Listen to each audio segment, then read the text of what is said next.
السلام علیکم ورحمۃ اللہ وبرکاتہ نحمده ونصلي على رسوله الكريم رب اشرح لي صدري ويسر لي امري واحلل عقدة من لساني يفقهوا قولي رب زدنا علما اللهم انا نسألك علما نافعا ورزقا واسعا وقلبا شاكرا ولسانا ذاكرا وعملا متقبلا آمین یا رب العالمین۔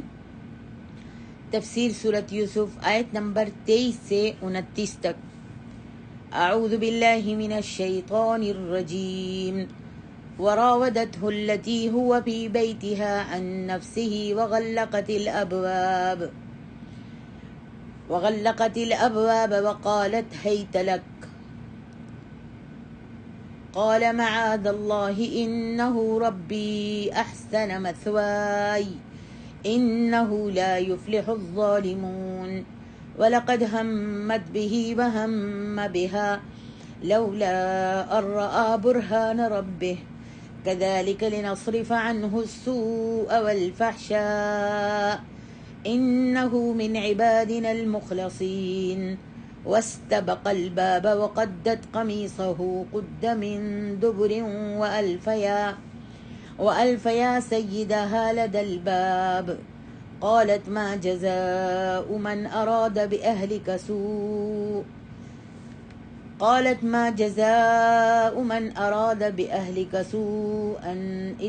سوءا إلا أن يسجن أو عذاب أليم قال هي راودتني عن نفسي وشهد شاهد من أهلها إن كان قميصه قد من قبل فصدقت وهو من الكاذبين وإن كان قميصه قد من دبر فكذبت وهو من الصادقين فلما رأى قميصه قد من دبر قال إنه من كيدكن إن كيدكن عظيم يوسف أعرض عن هذا واستغفری لذنبک انک کنت من الخاطئین۔ جیسا کہ پچھلے سبق میں ہم نے پڑھا تھا، پچھلی آیت میں وَلَمَّا بَلَغَ أَشُدَّهُ آتَيْنَاهُ حُكْمًا وَعِلْمًا وَكَذَلِكَ نَجْزِي الْمُحْسِنِينَ۔ اور جب یوسف علیہ السلام اپنی جوانی کو پہنچ گئے تو ہم نے ان کو حکمت اور علم عطا فرمایا اور ہم نیک لوگوں کو ایسے ہی جزا دیتے ہیں۔ میں نے بتایا تھا پہلے کہ مفسرین کے قول کے مطابق آپ 17 سال کی عمر میں مصر پہنچے اور 3 سال کے لگ بھگ عزیز مصر کے گھر میں رہے۔ اسی دوران اللہ تبارک و تعالی نے آپ کو قوت فیصلہ اور حکمرانی کے اصول بھی سکھا دیے اور علم بھی عطا فرما دیا۔ علم سے مراد عموماً علم وحی ہی ہوتا ہے، اور ایسا علم اللہ تعالیٰ بعثت سے پہلے بھی انبیاء کے دل میں ڈال دیتے ہیں۔ اسی وجہ سے ان کی نبوت سے پہلے کی زندگی بھی پاکیزہ اور بے داغ ہوتی ہے۔ اس آیت میں اللہ سبحانہ و تعالیٰ فرماتے ہیں وَرَاوَدَتْهُ الَّتِي هُوَ فِي بَيْتِهَا عَن نَفْسِهِ، اور جس عورت کے گھر میں وہ رہ رہے تھے، یعنی عزیز مصر کے گھر میں رہ رہے تھے، اس کی بیوی جو تھی وہ اس کے گھر میں رہ رہے تھے، اور جس نے عزیز مصر نے لا کر اپنی بیوی کو کہا تھا کہ یہ میں لے کر آیا ہوں، اس کے ساتھ اچھی اس سے خدمت لو اور یہ شاید ہم کو فائدہ پہنچائے یا پھر ہم اس کو اپنا بیٹا بنا لیں۔ تو وہ عورت جو تھی وہ وہاں پر رہ رہی تھی وہ، اور یوسف علیہ السلام کا خیال رکھتی تھی۔ عزیز مصر کے گھر میں قیام کے دوران، جب آپ اس کے گھر میں رہ رہے تھے، اس کے دوران جہاں حضرت یوسف علیہ السلام کو بہت سارے فائدے حاصل ہوئے، وہاں یہی آپ کے وہاں رہنے میں آپ کے لیے ابتلا و آزمائش کا دور بھی ثابت ہوا۔ آپ نہایت حسین و جمیل تھے اور غیر شادی شدہ تھے، چھوٹی عمر تھی، نوخیز جوانی تھی۔ دوسری طرف عزیز مصر کی بیوی جوان تھی اور بے اولاد بھی تھی، اور اپنے جاذب لباس اور پوری رعنائیوں سے اپنا آپ پیش کر رہی تھی۔ تیسری طرف معاشرہ متمدن قسم کا تھا، جیسے آج کا مغربی معاشرہ ہے۔ جس میں اختلاط مرد و زن کو معیوب نہیں سمجھا جاتا، پردے کو دقیانوسی سمجھا جاتا ہے، اور اگر فریقین باہمی رضامندی سے دونوں مرد اور عورت، لڑکی اور لڑکا باہمی آپس کی رضامندی کے ساتھ بدکاری کر لیں تو اسے بھی اتنا برا نہیں سمجھا جاتا۔ ان حالات میں عزیز مصر کی بیوی زلیخا میں شہوانی جذبات جو تھے وہ انگڑائیاں لینے لگے، جو بالآخر عشق کی حدود کو چھونے لگے، لیکن حضرت یوسف علیہ السلام اس قسم کے جذبات سے بالکل پاک اور صاف تھے۔ جب زلیخا نے حضرت یوسف علیہ السلام کی طرف سے اس قدر بے اعتنائی اور اس میں اپنی توہین کا پہلو دیکھا تو کہ وہ اس کو لفٹ ہی نہیں کراتے، اس کی طرف نگاہ بھر کر دیکھتے ہی نہیں ہیں، جب اس نے اپنی توہین کا یہ پہلو دیکھا تو اپنے مالکانہ حقوق استعمال کرتے ہوئے بےہودگی پر اتر آئی، اور اس نے وغلقت الابواب وقالت ہیت لک۔ ایک دن جب کہ اس کا خاوند گھر پر موجود نہیں تھا، اس نے گھر کے تمام دروازے بند کرتے ہوئے یوسف علیہ السلام کو باشگاف الفاظ میں، یعنی بڑے محبت الفاظ میں اور تحکمانہ انداز میں اپنی طرف بلایا اور کہا کہ ہیت لک، کہ میں تمہارے واسطے ہوں، آؤ میرے پاس، جلدی آ جاؤ، تاکہ اس کے شہوانی جذبات کی تسکین ہو سکے۔ اس نے جب آپ کو بلایا تو قال معاذ اللہ انہ ربی احسن مثوائی انہ لا یفلح الظالمون۔ سبحان اللہ، اس نے تو دروازے بھی بند کر لیے تھے اور یوسف سے کہنے لگی جلدی سے آ جاؤ۔ یوسف علیہ السلام نے دیکھیے کیا جواب دیا، اللہ کی پناہ، معاذ اللہ، کہا اللہ کی پناہ، میرے پروردگار نے تو مجھے بہت اچھی منزلت بخشی اور میں یہ کام کروں، ظالم لوگ جو ہیں وہ یقیناً فلاح نہیں پاتے۔ اللہ اکبر۔ حضرت یوسف علیہ السلام نے اس کے پاس جانے کے بجائے اسے جواب دیا کہ میرے پروردگار نے تو مجھ پر اس قدر انعام و اکرام فرمائے ہیں اور میں اس کی معصیت میں ایسی بدکاری کا ارتکاب کروں، یہ مجھ سے نہیں ہو سکتا، اور آپ نے صاف طور پر انکار کر دیا۔ سبحان اللہ۔ بعد مفسرین نے اس مقام پر رب کے معنی آقا اور مالک لیا ہے، رب کے معنی جو ہیں وہ آقا اور مالک لیا ہے، جو لغوی اعتبار سے درست ہے، اور قرآن مجید نے خود بھی رب کے لفظ کو آقا اور مالک کے معنوں میں استعمال کیا ہے۔ اس لحاظ سے مطلب یہ ہوگا کہ جب عزیز مصر مجھ پر اس قدر مہربان ہے، یعنی کہ عزیز مصر جو ہے، جو آقا ہے، میرا مالک ہے، جس نے مجھے یہاں پر لا کے رکھا ہے، مجھ پر اس قدر مہربان ہے اور اس نے میرے اتنی راحت کے سامان رکھے ہیں، تو میں اس کے گھر میں رہ کر اس کے گھر میں ہی سے ایسی خیانت کروں، یہ نمک حرامی مجھ سے نہیں ہو سکتی۔ اور ہم نے پہلے معنی کو اس لیے ترجیح دی ہے کہ ایک نبی یا بعد میں ہونے والا نبی ایک عام دنیا دار رئیس کو اپنا رب کہے، یہ عقل و نقل سے بعید ہے، اور قرآن مجید میں اس کی کوئی مثال موجود نہیں۔ اور دوسرے اس لیے کہ جب پہلے معنی کے لحاظ سے لیا گیا مطلب زیادہ جامع ہے تو پھر دوسرے معنی لینے کی کیا ضرورت رہ جاتی ہے، واللہ اعلم۔ آگے ارشاد ربانی ہے وَلَقَدْ هَمَّتْ بِهِ وَهَمَّ بِهَا لَوْلَا أَن رَّأَىٰ بُرْهَانَ رَبِّهِ كَذَٰلِكَ لِنَصْرِفَ عَنْهُ السُّوءَ وَالْفَحْشَاءَ إِنَّهُ مِنْ عِبَادِنَا الْمُخْلَصِينَ۔ چنانچہ اس عورت نے یوسف کا قصد کیا، اور وہ بھی اس عورت کا قصد کر لیتے، ارادہ کر لیتے، اگر اپنے پروردگار کی برہان نہ دیکھ لیتے۔ اس طرح ہم نے انہیں اس برائی اور بے حیائی سے بچا لیا، کیونکہ وہ ہمارے مخلص بندوں میں سے تھے۔ جب زلیخا نے اس دعوت میں اپنے آپ کو ناکام پایا، جب اس نے آواز دی اور کہا ہیت لک، تو آپ نے کہا قال معاذ اللہ۔ جب اس نے اپنے آپ کو ناکام پایا اور اس میں مزید خفت محسوس کی، یعنی شرمندگی اس نے اپنے اندر محسوس کی، تو اس نے اس بدکاری کے کام کو سر انجام دینے کا تہیہ کر لیا، اور خود ہی ان کے انکار کرنے پر بھی خود ہی یوسف تک پہنچ کر دستے درازی شروع کر دی، یعنی آپ کو پکڑنے کے لیے بھاگی۔ اس آڑے وقت میں اللہ سبحانہ و تعالیٰ نے یوسف علیہ السلام کی خاص رہنمائی فرمائی اور ان کی نگہداشت کی۔ اس وقت اللہ تعالیٰ نے حضرت یوسف علیہ السلام کو کون سی دلیل یا برہان دکھائی تھی؟ وہ وہی ہے جس کا پچھلی آیات میں ذکر ہو چکا ہے، یعنی حضرت یوسف علیہ السلام اپنے سابقہ جواب اور عزم پر ہی ڈٹے رہے۔ یوسف علیہ السلام اپنے پچھلے جواب جو انہوں نے دیا تھا معاذ اللہ انہ ربی احسن مثوائی، اسی جواب اور عزم پر ڈٹے رہے۔ اس طرح اللہ سبحانہ و تعالیٰ نے انہیں اس بد فعلی کے ارتکاب سے محفوظ رکھا، برے کام سے، اس بد فعلی کے کرنے سے محفوظ رکھا۔ یہیں سے عصمت انبیاء کی حقیقت معلوم ہو جاتی ہے، یعنی وہ بھی بشر ہی ہوتے ہیں اور بشری تقاضوں سے مجبور ہو کر گناہ کا ارتکاب ان سے بھی ہو سکتا ہے، مگر اللہ سبحانہ و تعالیٰ انہیں ایسے کاموں سے بچائے رکھتے ہیں، اور ان سے کوئی چھوٹی موٹی لغزش ہو بھی جائے تو بذریعہ وحی ان کی اصلاح کر دی جاتی ہے۔ اول تو لغزش ہوتی ہی نہیں، اللہ تعالیٰ پیغمبر چنتا ہی بناتا ہی ان کو ہے، پہلے ان کے دلوں میں جھانک کر دیکھتا ہے اور پوری بشریت میں سے، پوری آدمیت میں سے، بشریت میں سے جو سب سے اچھے دل والا ہوتا ہے اللہ سبحانہ و تعالیٰ اس کو ہی پیغمبر بناتا ہے۔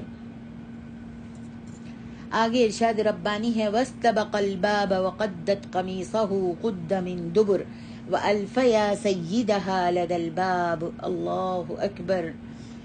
پھر وہ دونوں دروازے کی طرف لپکے، یعنی حضرت یوسف علیہ السلام اپنے آپ کو بچانے کے لیے آگے چل رہے تھے، بھاگ رہے تھے، اور وہ پیچھے بھاگ رہی تھی، اور اس نے بھاگتے بھاگتے آپ کی پیچھے سے قمیص پکڑ لی۔ وقدت قمیصہ من دبر، آپ کی اس نے پیچھے سے کھینچ کر آپ کی قمیص کو پھاڑ دیا۔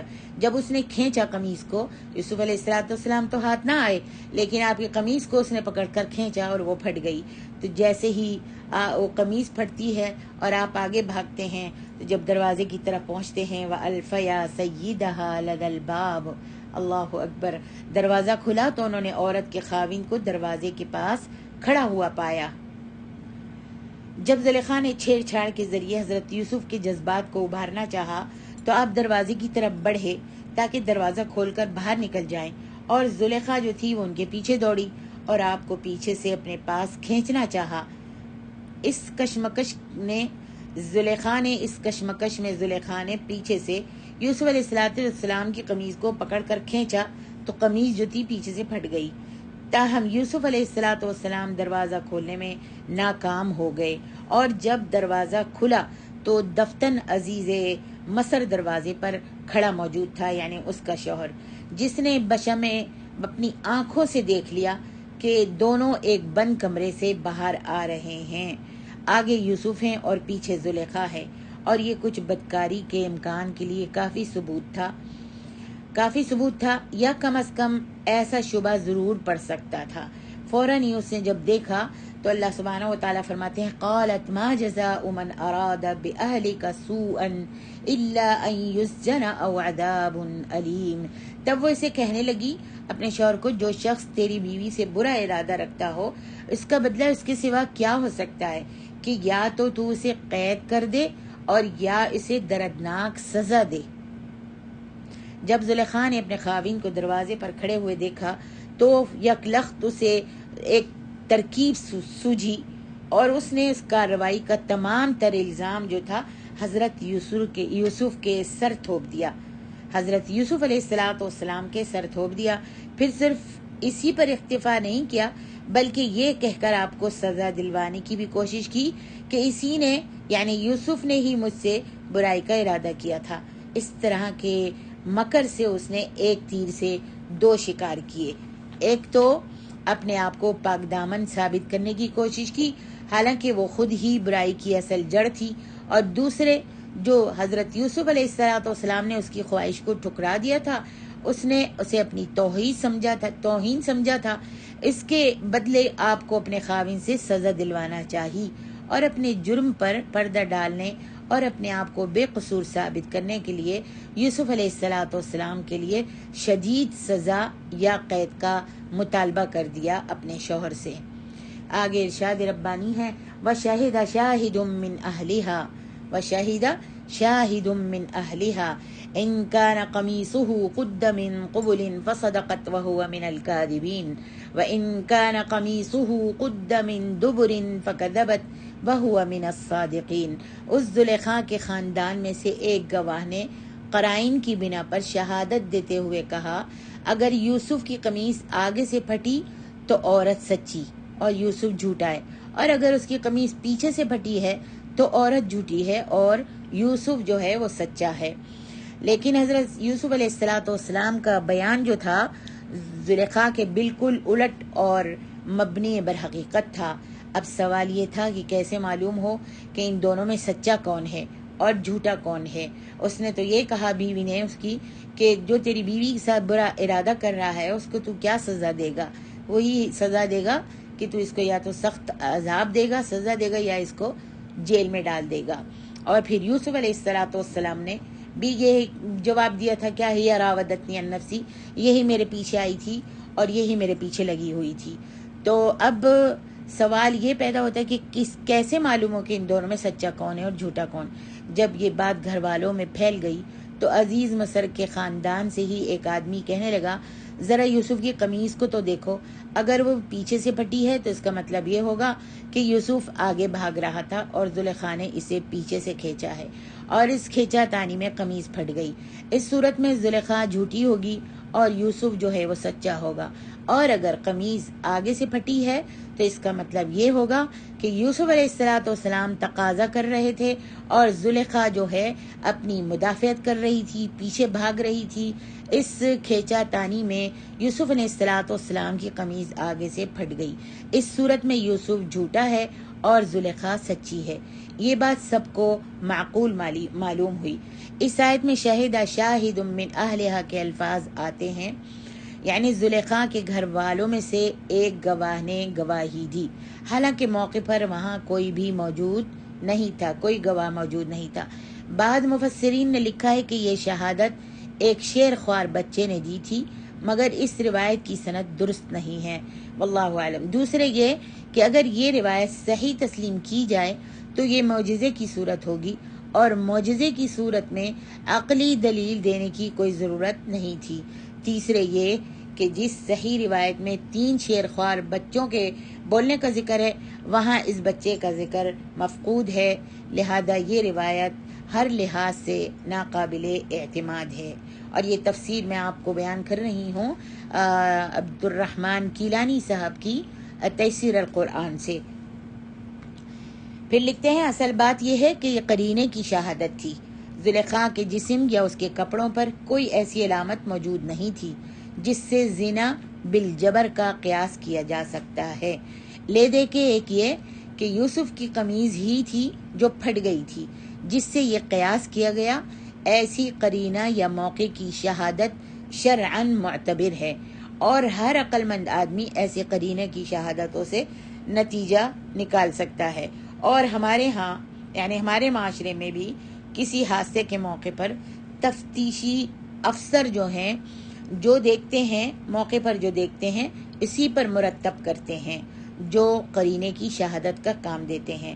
قرینے کی شہادت کی واضح مثال یہ ہے کہ اگر کسی شخص کے منہ سے شراب کی بو آ رہی ہو تو سمجھ لیا جاتا ہے کہ اس نے شراب پی ہے، یہ قرینے کی شہادت ہے، کیونکہ اسے شراب پیتے کسی نے دیکھا نہیں ہوتا، واللہ اعلم۔ آگے ارشاد ربانی ہے فَلَمَّا رَأَىٰ قَمِيصَهُ قُدَّ مِن دُبُرٍ، اور پھر جب عورت کے خاوند عزیز مصر نے یوسف کی قمیض دیکھی تو وہ کہاں سے پھٹی ہوئی تھی؟ پیچھے سے پھٹی ہوئی تھی۔ دبر یعنی پیچھے سے پھٹی ہوئی تھی۔ عزیز مصر کو معلوم ہو گیا کہ اصل مجرم اس کی بیوی ہے اور اس کا بیان محض فریب کاری ہے، یہ جو بول رہی ہے، باتیں کر رہی ہے، یہ سب اس کا فریب ہے، لیکن اپنی اور اپنے خاندان کی بدنامی کی وجہ سے اس نے اپنی بیوی پر کوئی مواخذہ نہیں کیا، کوئی پکڑ نہیں کی۔ وہ ڈرتا تھا کہ کہیں یہ بات پھیل نہ جائے، صرف اس نے یہی کہا کہ یہ بیان تیرا ایک مکر فریب ہے اور یوسف علیہ السلام پر تو نے بہت بڑا بہتان باندھا ہے، اور تم عورتوں کے مکر و فریب بڑے گمراہ کن ہوتے ہیں۔ کیا کہا اس نے کہا قال انہ من کیدکن ان کیدکن عظیم۔ یہ دیکھ کر وہ اپنی بیوی سے کہنے لگا یہ تو تم عورتوں کا مکر و فریب ہے، واقعی تمہارے یعنی عورتوں کے مکر و فریب بڑے خطرناک ہوتے ہیں۔ یوسف علیہ السلام کی تم دوہری مجرم ہو. اس نے کہا تم ڈبل مجرم ہو. ایک تو اسے بدکاری پر اکسایا اور دوسرے اس پر الزام لگاتی ہو. لہذا اب تم ایسے کرو ان واستغفری لذنبک انکی کنتی من الخاطئین. لہذا اب اس سے تم معافی مانگو. بعد مفسرین کا خیال ہے کہ اس آیت میں ان کیدکن عظیم عزیز مصر کا قول نہیں بلکہ اللہ تعالیٰ کا فرمان ہے. چنانچہ کسی بزرگ سے منقول ہے وہ کہا کرتے تھے کہ میں شیطان سے زیادہ عورتوں سے ڈرتا ہوں، اس لیے کہ جب اللہ تعالیٰ نے شیطان کا ذکر کیا تو فرمایا کہ شیطان کا مکر کمزور ہے، اور جب عورتوں کا ذکر کیا تو فرمایا کہ تمہارا مکر بہت بڑا ہے. اور اس حدیث سے بھی اس مضمون پر دلالت ملتی ہے کہ حضرت اسامہ بن زید رضی اللہ عنہ کہتے ہیں کہ نبی علیہ السلام نے فرمایا میں نے اپنے بعد مردوں کے لیے عورتوں سے زیادہ سخت کوئی فتنہ نہیں چھوڑا. بخاری کی حدیث ہے. فرمایا اسی طرح واستغفری لذنبک، اس سے مراد یہ بھی ہو سکتا ہے کہ یوسف سے اپنے گناہ کی معافی مانگو، اور یہ بھی ہو سکتا ہے کہ اللہ سے اپنے گناہ کی معافی مانگو.